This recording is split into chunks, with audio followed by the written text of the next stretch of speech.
Kailangan ko na lumabas bukas. Kailangan kong hanapin yung mga dati kong kilala. Sige. Pwede mong gawin bukas. Hindi mo ako sasamahan? Hindi eh. May exams ako bukas. I can't. Come on!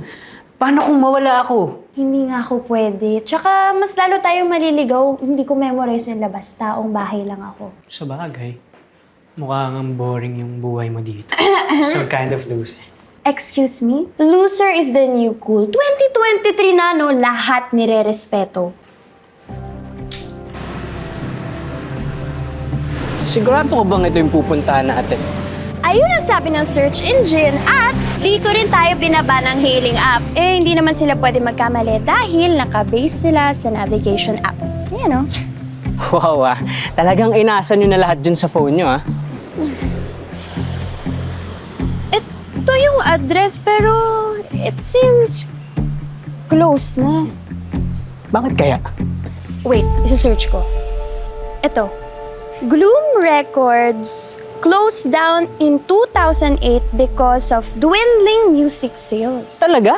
Yung company record ko yung pinaka-powerful nun Hindi ko alam.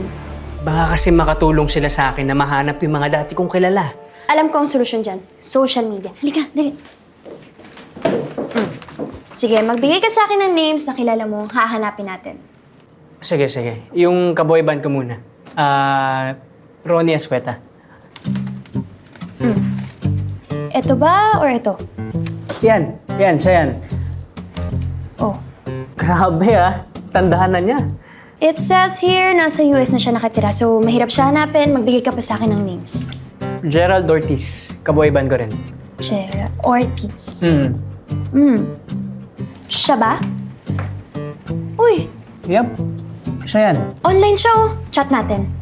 Hello, Gerald. Hindi mo ako fan or anything.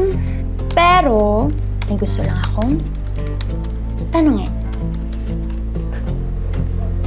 Ganun na yan? Mababasa na yan? Hintayin na lang natin. Galing Sige. Yan.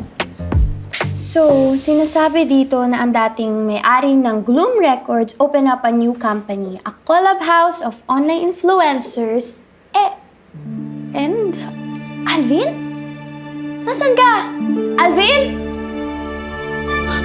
Alvin! Anong ginagawa mo dyan? Teka lang. Panaginip lang ba lahat ng to?